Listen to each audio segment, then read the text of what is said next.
This morning, we are off to Ward 10, that is Spadina, Fort York, where our producer, Sam Urich, paid a visit to Ontario Place.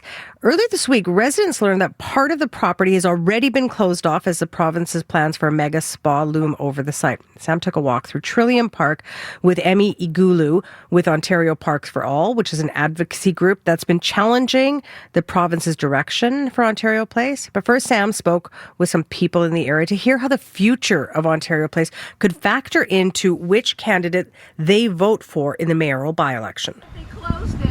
It's all gated off. That's no good. I'm really upset now. I don't know why they closed it so far. Why couldn't they have closed it back that way? There's no Trillium Park left.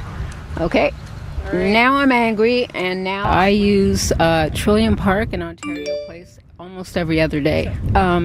Because I'm still isolating a lot because of COVID, I have to find outdoor activities to do, and this is my number one destination to come, and has always been during COVID, because you can go a little stir crazy inside, isolating from everybody and trying to avoid people, and so it was a lifesaver for me during the 3 years of COVID.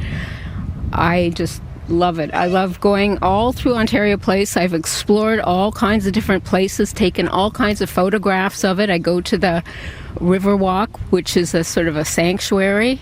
It's a beautiful little spot. I don't know what's going to happen to that. There's turtles. I take pictures of the birds and the turtles and everything, and it's very tranquil. And the thing is, I'm not looking forward to having whole areas blocked off that I used to cherish. It's got me quite upset. Will this factor into your decision making ahead of June 26th? If the candidates support putting a halt to the okay from the city for the Ontario government to be using city land, that would be a pretty big factor for me. And so I really want this stopped. I want more details. I think that they've not been very open about the whole process.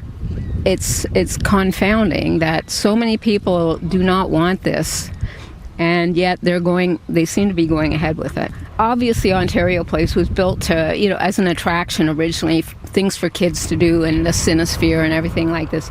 But now's a chance to sort of integrate Indigenous stories, and they've totally turned their back on that. This is an opportunity for expanding on Duke Redbird's poem that's down there on one of the buildings. But I think that this is like a statement for the people of Ontario, not for a company that's owned in Austria that really has no sense of what the people of Toronto and Ontario want. Well, thank you so much for taking the time to speak with me. Have a great day. Off we go.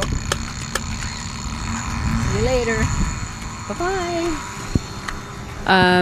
Most days in the summer I come and bike down here. I'll read, try to regulate myself in the city. Literally most days since I moved here in 2018. It's the reason why I'm in Toronto, honestly. Of all the places, obviously, that Canada has to offer in terms of nature and also having access to city and culture, for me, it's deeply important to be able to access the lake, and for everybody, no matter what kind of economic situation you're in, you're able to access that. Tell me how it feels to kind of cycle around the area. Extremely peaceful, and it allows me to be able to do what I do on a day-to-day basis. It fills me up in a way that I don't get burnt out, because we live in a bustling city and the work ethic is extreme, so it's just nice to be able to literally just breeze around here and just relax. I think it's on people's highest agenda, to be honest, because I think it aligns similarly with things like housing and people who just require access to nice parts of the city. I think it's a major factor, especially people that live in my neighbourhood, which is Parkdale, anyone heading out towards downtown as well. So what should be done with Ontario Place, because it has seen better days? Yeah, hard to know. Obviously, I think Trillium's staying open, right? So they obviously put a lot of money into curating every single rock and stone. I met the guy who's phenomenal into this place, so you could definitely put some money into that. I understand that money has to come back in somehow in terms of province, but a spa isn't accessible, nor is the car park that they intend to build. Just utilising the water as much as possible, cleaning it out a little bit. There's loads of people kayaking, people had their boats moored over there and stuff. So as far as like the buildings and bringing it down, obviously making it more park life, but hard for me to suggest how to make income in a situation like that. It's not something that... Hi, nice to meet you. Hi, lovely to meet you. Thank you so much for having me here. My name is Emi Agulu, and I'm a steering committee member at Ontario Place for All, which is a grassroots organization whose entire focus is to make sure that public interest and not commercial interest drives the redevelopment process of Ontario Place. To me, I believe that Ontario Place is, more than just a landmark. It holds a history, a legacy for many Torontonians who spent their childhoods here. I believe that it demonstrates and showcases how important as a culture Ontario Place is and as a heritage site. To me, that's what it is, and right now we have the provincial government that's dedicated to building a mega spa on the West Island, which will erase that history and that legacy. Having a privatized company and a foreign company come in and to bulldoze that heritage is something that Ontario Place for All stands in opposition to, and we want a transparent and accountable government that takes into public interest, because the public does not want this spa, yet they're moving ahead with this plan. So you'll see so many families, you'll see kids running along, you'll see joggers, you'll see cyclists. There are many people that visit this area each and every day, on weekends. And, when I came here during the pandemic, for me it was a sanctuary where I could, have peace and rest during the pandemic. And I would walk often along the water, and it was the place that so many young people were walking just to get a break from the lockdown. And for me, that represents the beauty of this place for my young generation, where this was our only park that's nearby, that's near all these condos. Given that there's not enough environmental space in Toronto, this was such a great sanctuary to escape during the pandemic. And to older folks who grew up going to Ontario Place, it means something different for them, but the new generation sees this as a public, accessible, and an open place that we can finally afford.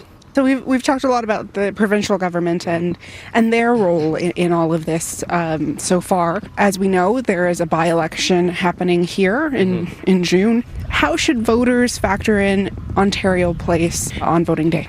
I want voters to look to a candidate that is willing to take the public interest seriously, that's willing to listen to voters' concerns about this private mega spa development, and to listen to voters' concerns about democracy, because this whole process that's going on with Ontario Place is about democratic ideals like access, equity, and community. So if you have a mayoral candidate that stands up for all of those factors, that thinks about the public, you need to think about those things and to vote for a candidate that supports Ontarians, that supports public access, and that supports the public interest.